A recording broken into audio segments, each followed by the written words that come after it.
Hi, my name is Peter Brits from Where is Hope Ministries. This video is one of a series of 20 teachings on discipleship. Module B. Lesson 3. The objective of discipleship. Purpose statement. To enable you to define the objective of discipleship and motivate you to move towards that objective. Learning objectives. This lesson will help you to state the objective of discipleship, explain the strategy which will help fulfill the Great Commission, define an addition ministry, define a multiplication ministry.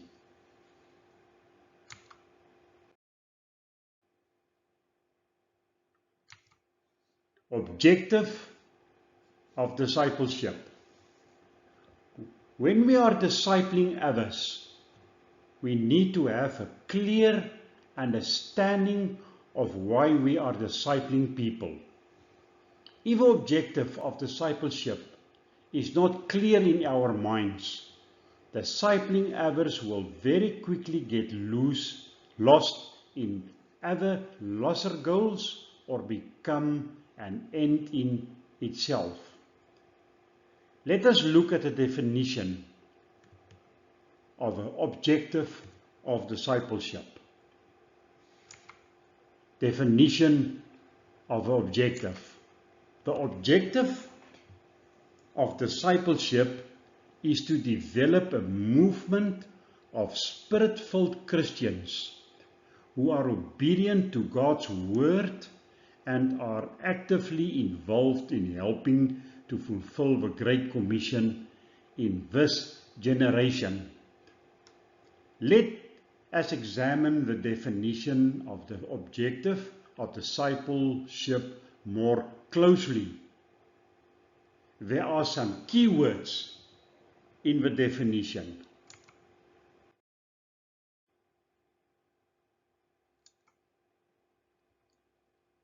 Explaining of a definition by looking at the key words.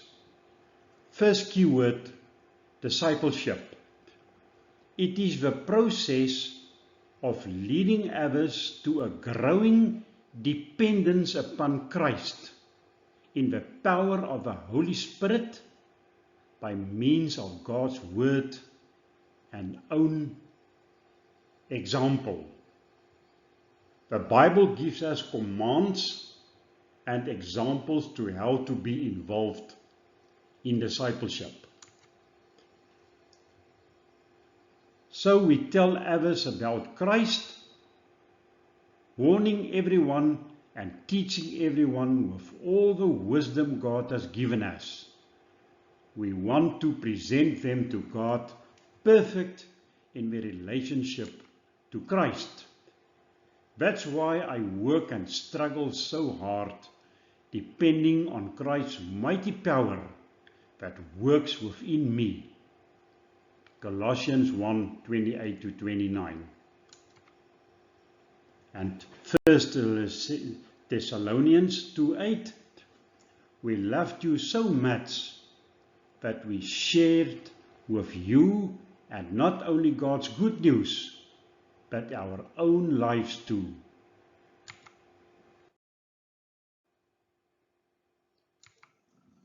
Movement, the second word. An explosion of changed lives. Paul knew he could not fulfill the Great Commission by himself. So he taught faithful men to work along with him. Soon these faithful men taught others who began to witness. As a result, a movement started. Many people become involved in helping to fulfill the Great Commission. And 2 Timothy 2:2, we read, "You have heard me teach things that have been confirmed by many reliable witnesses. Now teach these truths to ever trustworthy people who will be able to pass them on to others." A movement is when your disciples start doing as you. I say again, a movement is when your disciples start doing as you.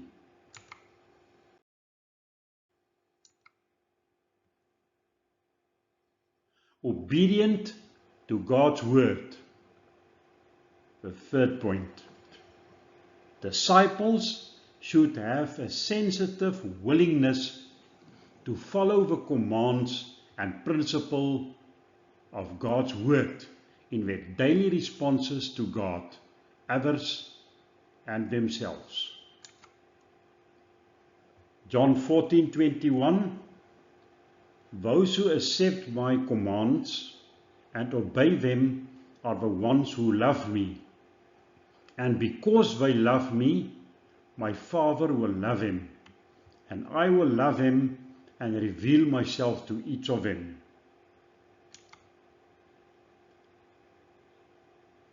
Teach me your decrees, O Lord.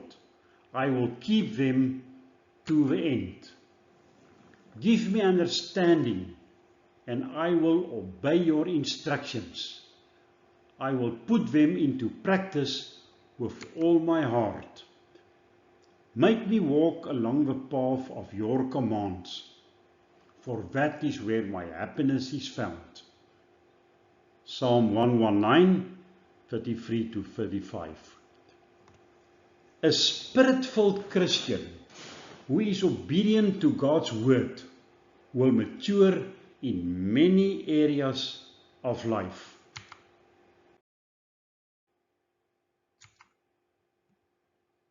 Third word, Great Commission. We help build disciples who are actively involved in helping to fulfill the Great Commission. Active involvement in helping to fulfill the Great Commission means to take the initiative to win, build, train and send others. And pray for me too. Ask God to give me the right words so I can boldly explain God's mysterious plan that the good news is for Jews and Gentiles. I am in chains now, while still preaching this message as God's ambassador. So pray that I will keep on speaking boldly for him as I should. Ephesians 6:19-20. So, my dear beloveds and sisters, be strong and immovable. Always work enthusiastically for the Lord. For you know that nothing you do for the Lord is ever useless. 1 Corinthians 15:58.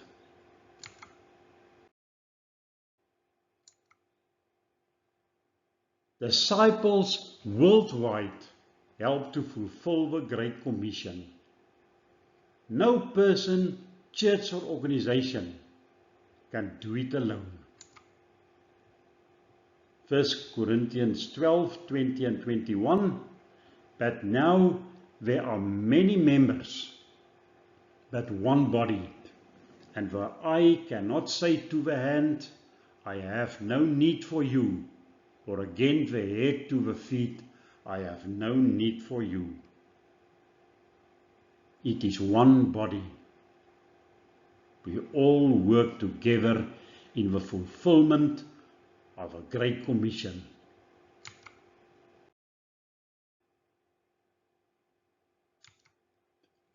What does it mean to fulfill the Great Commission? Proclaim the gospel to every person in the world. Acts 1:8, but you shall receive power when the Holy Spirit has come upon you, and you shall be my witnesses, both in Jerusalem and in all Judea and Samaria, and even to the remotest part of the earth. Go into all the world and preach the good news to all creation. Mark 16, verse 15.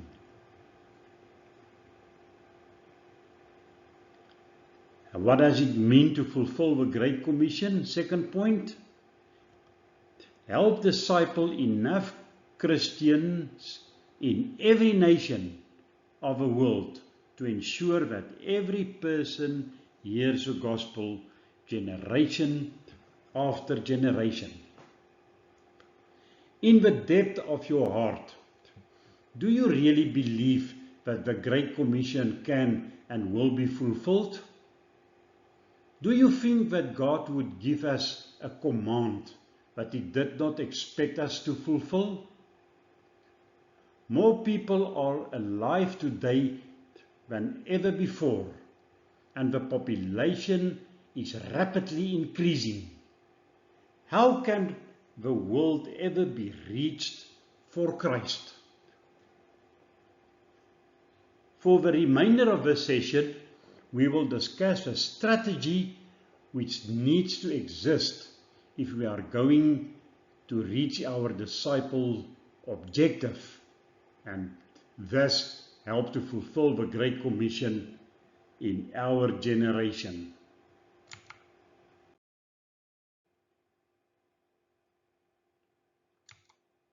Strategy for fulfilling the Great Commission.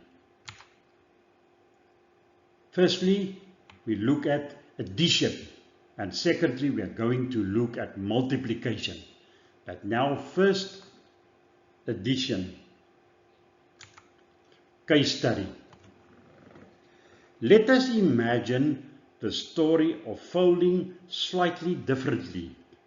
Suppose Paul was radically converted on the road to Damascus, but his life was never completely transformed. And from that moment on, he began winning souls for Jesus, one day after day, for the rest of his life. He led dozens of people to Christ. Thousands believed. Churches were planted. Large church buildings were erected. Jesus was sincerely worshipped, and the movement appeared successfully by every visible measure. Now this is addition.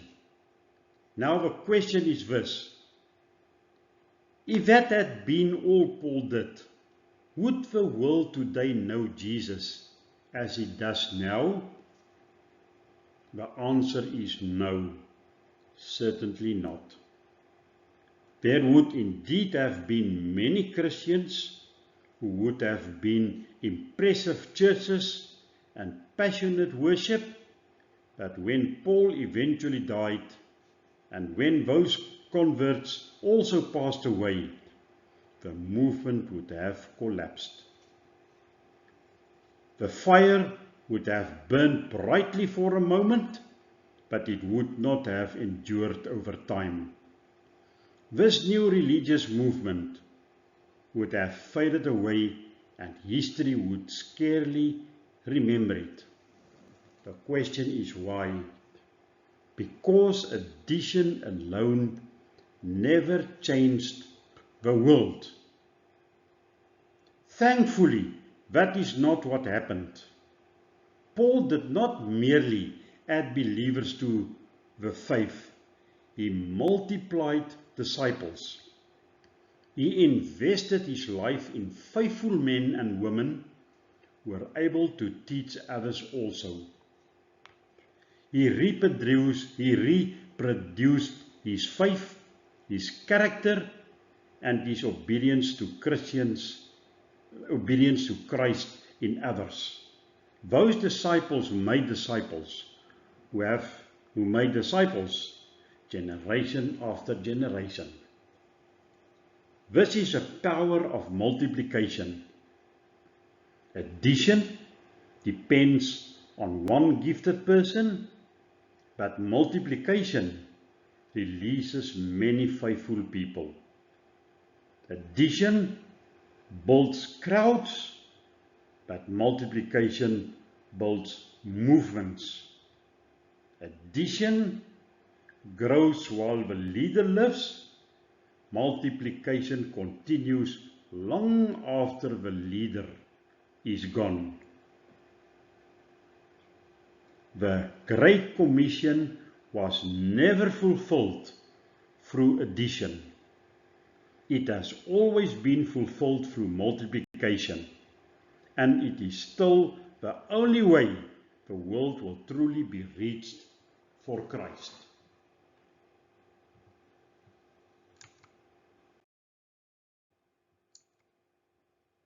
Answer the following three questions, assuming that Paul never lived. What do you think the consequences were if Paul never lived and been converted to Christ? Paul would not have been involved in the lives of men, thus he would not have multiplied spiritually, and many would never have heard about Jesus. The Pauline epistles would not exist. Much of a New Testament church would not have been established outside the boundaries of Jerusalem. The Christian religion would have excluded for most part of the Gentiles. Most of us would possibly be non-Christians today.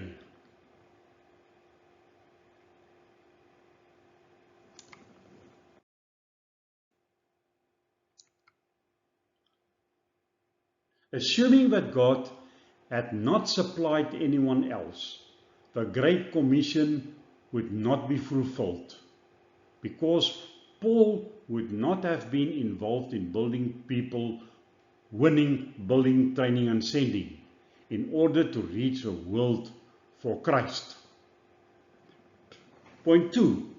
Assuming that God had not supplied anyone else in Paul's place, would the Great Commission of our Lord have been fulfilled? Why or why not?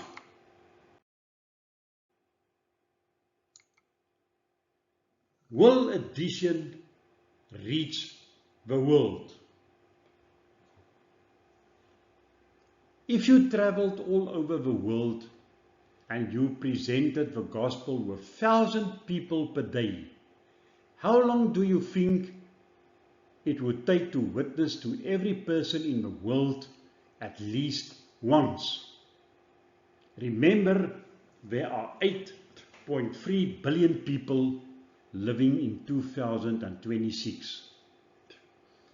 If you witness to 1,000 people per day, it would take approximately 22,600 years to reach the world.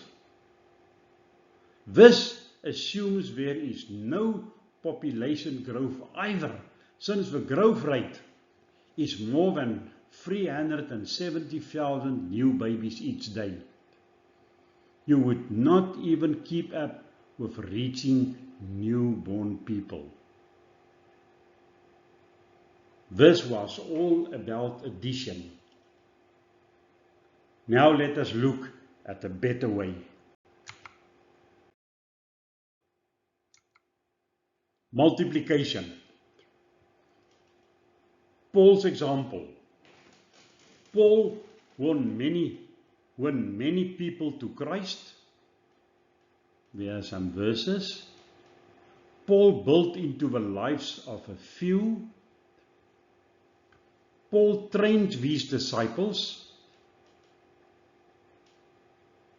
Paul sent them to win, build, train, and send.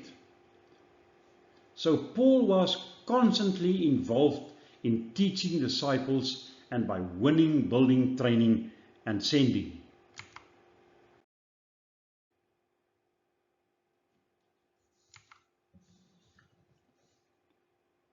Definition. A multiplication ministry is one in which the leader reproduced himself spiritually by winning, building, training, and sending others. Let me share an example that will further explain the concept of multiplication and how it takes its place through winning, building, training, and sending. A Campus Crusade for Christ staff member, Elmer Lappen, attended a Christian businessman's meeting where he met a young businessman.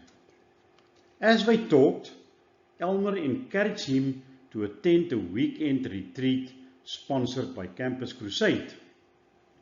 At the retreat, the young man was challenged in his walk with the Lord and upon Elmer's suggestion, become involved in a discipleship training class.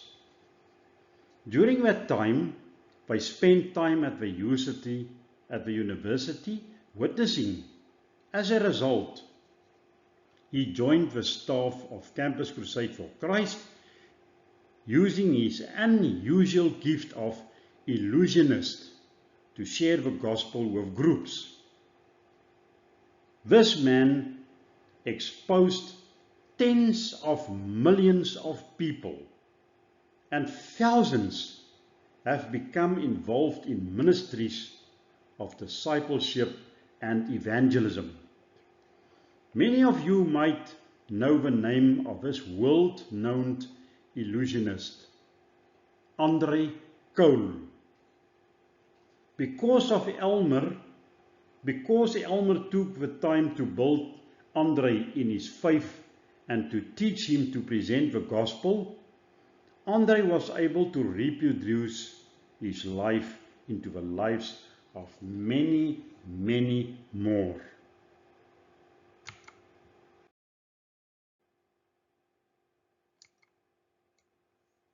Will multiplication reach the world? Diagram of multiplication. If you begin discipling 3 people right now, and 1 year from now, these 3 people each disciple 3 others, and 1 year later, those 9 disciples 3 others, and so on. And each person being discipled witnessed to at least 1 person per week. How long do you think it would take to present the gospel to each person in the world? It would take 15 years to share Christ with 8.25 billion people in 2006, according to IT.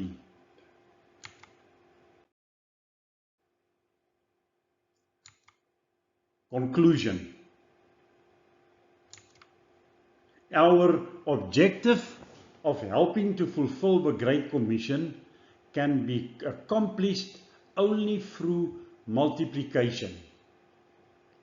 What we are discussing is not a question of which type of ministry will have an impact, because without a doubt, an addition ministry will have a wonderful impact on the lives of many. The question we are discussing is which type of ministry will have the maximum impact.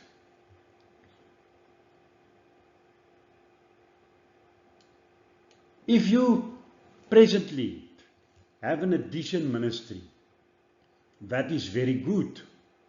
There are many Christians who are not having a ministry at all. But you need to ask yourself if you are having the maximum impact on the world that you could have. Even more important, and I have a question for you today. Are you personally glorifying God through your ministry in a maximum way?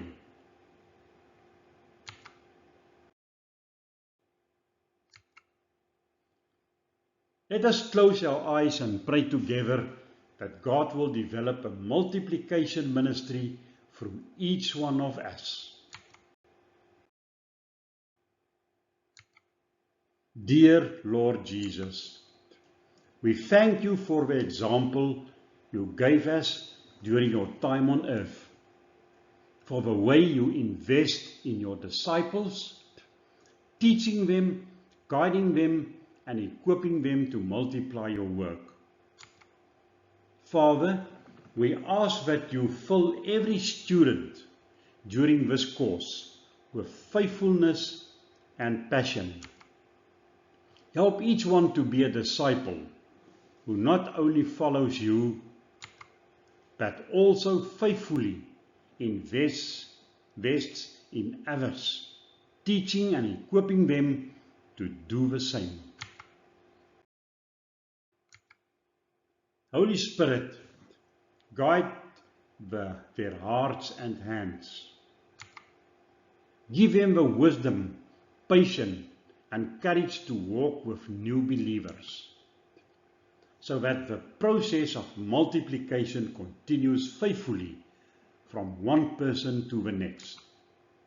Lord, let this course not just teach knowledge, but create a movement of faithful disciple makers.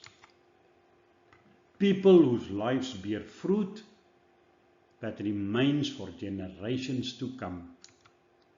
We commit ourselves to your great commission and pray that every step we take will glorify your name. In Jesus' name, Amen. For summary, see written material I sent you by email.